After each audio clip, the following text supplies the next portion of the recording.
बलांगीर सरकारी आयुर्वेद कॉलेज और डाक्तरखानार सुवर्ण जयंती समारोह में मुख्य अतिथि भाव स्वास्थ्य और परिवार कल्याण मंत्री डॉक्टर मुकेश महालिंग जोगदे महाविद्यालय सर्वांगीन उन्नति करने सह समग्र राज्य में आयुर्वेद उन्नति पर केन्द्र और राज्य सरकार संकल्प नहीं।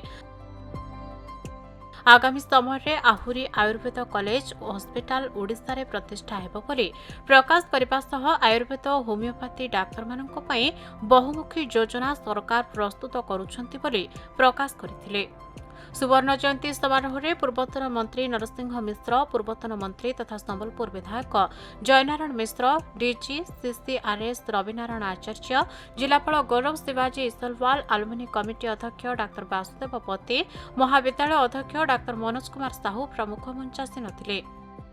Government Ayurvedic medical college Balangir सुवर्ण जयंती अवसर में अनेक अनेक शुभेच्छा जनाऊे एवं बलांगीर गवर्नमेंट आयुर्वेदिक कॉलेज हूँ ओडिशार 2 नंबर आयुर्वेदिक कॉलेज आईटा के आर भित्तिभूमि विकास एवं आगो को नेवाई आम सरकार यत्नमान अच्छी एवं पाखापाखि 32 कोटी टंका व्यय अटकल ऑडिटोरियम ठू नहीं क्लासरूम सेंट्रल लैब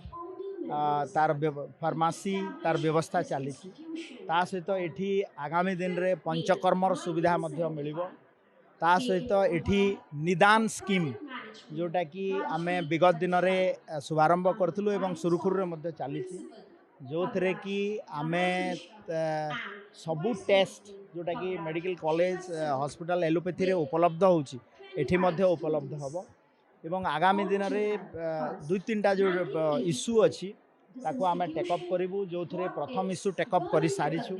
यूजी आ पीजी रे तांकर स्टाइपेंड ऑल ओडिशा रे बढ़ी सारी ता सहित एठी जो आ गोटे बड़ डिमांड अच्छी जे तांकर कैडर रिस्ट्रक्चरिंग जोटा कि लेक्चरर रीडर और प्रोफेसर अच्छी ताको असिस्टेंट प्रोफेसर एसोसिएट प्रोफेसर करने ताकू मध्य सरकार गुरुत्व सहित नौछंती। निश्चित भाव में ये अंचल सामग्रिक विकास गवर्नमेंट आयुर्वेदिक मेडिकल कॉलेज को आम आकु नापी आम सरकार निश्चित भाव में तांकर डिमांड को गुरुत्वर सहित सरकार विचार करेंगे समय अनुसार से घोषणा करेंगे। ଏହି ଅବସରରେ କଲେଜ ପ୍ରତିଷ୍ଠା ପାଇଁ ପ୍ରାରମ୍ଭିକ ପ୍ରୟାସ କରିଥିବା ଦିବଂଗତଙ୍କ ଦାୟାଦମାନଙ୍କୁ ସମ୍ବର୍ଦ୍ଧିତ କରାଯାଇଥିଲା ଓ ସୁବର୍ଣ୍ଣ ଜୟନ୍ତୀର ସ୍ୱର୍ଣ୍ଣିକା ଅତିଥିମାନଙ୍କ ଦ୍ୱାରା ଉନ୍ମୋଚନ ହୋଇଥିଲା। ଏହି କାର୍ଯ୍ୟକ୍ରମରେ ଆୟୁର୍ବେଦ କଲେଜର ଛାତ୍ରଛାତ୍ରୀ, ଅଧ୍ୟକ୍ଷ, ଅଧ୍ୟକ୍ଷା, ଅଭିଭାବକ, ଅଭିଭାବିକା ପ୍ରମୁଖ ଉପସ୍ଥିତ ଥିଲେ। जयंती मेडिकल गोटे मेडिकल यूनिवर्सिटी है आयुर्वेदिक 4टा आयुर्वेदिक महाविद्यालय हो गला बाहर ओडिशा रे तो आउ किछिटा महाविद्यालय दरकार आयुर्वेदिक रो इम्प्रूवमेंट निहाती दरकार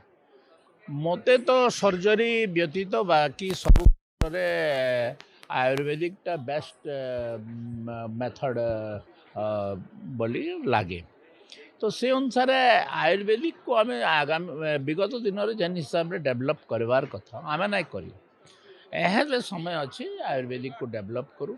आ गोटे रिसर्च स्टेशन बलांगीर को रिसर्च स्टेशन नि पारे कि बलांगीर टा को